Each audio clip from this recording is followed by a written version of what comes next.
State Department just issued a worldwide caution for all American citizens traveling abroad. This is due to the heightened tensions in the Middle East. The security environment remains complex with potential for unforeseen escalation.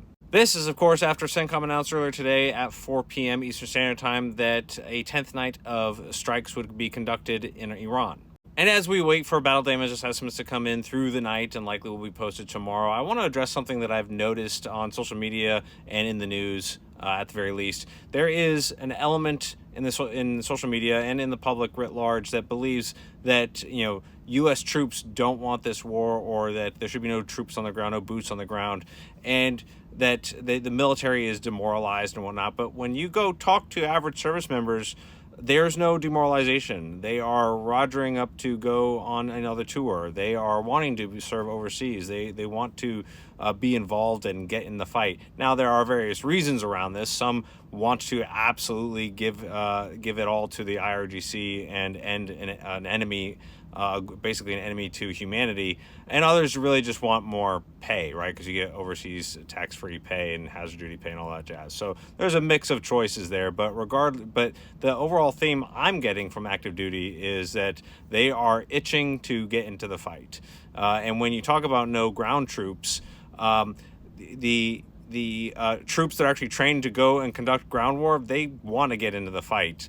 And so it's an interesting divide to observe, between the American citizenry and the service member.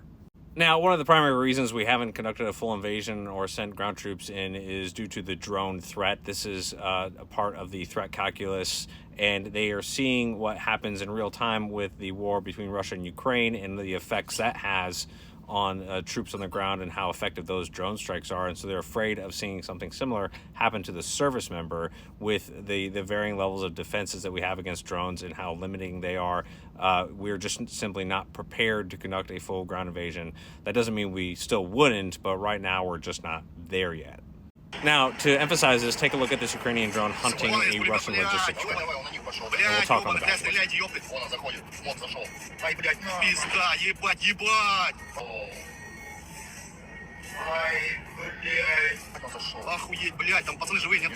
Now, people would find it surprising. This technology has been around for greater than a decade, but it's the Ukrainians that get to employ it first, because there's different pieces of this technology being put together in an innovative fashion for the drones.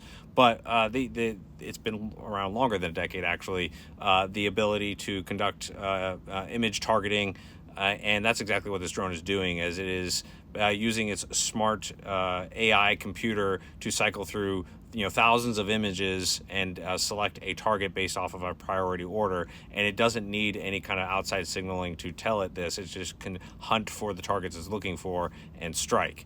And that's what we got to see here. And it's so precisely accurate that it flew right into the driver's seat. And so that is what happens when you have innovation on your side. And it is why Ukraine is able to dominate the Russians. And it's also what we're afraid of happening to our U.S. service members without the proper defenses and countermeasures to mitigate that type of risk. And so, again, it's going to be a bit of time before we conduct any kind of ground troop mobilizations into Iran, if ever, really. But as that hypothetical goes, it's not going to be, at least before the election, for sure. So we'll just have to wait and see between here and there.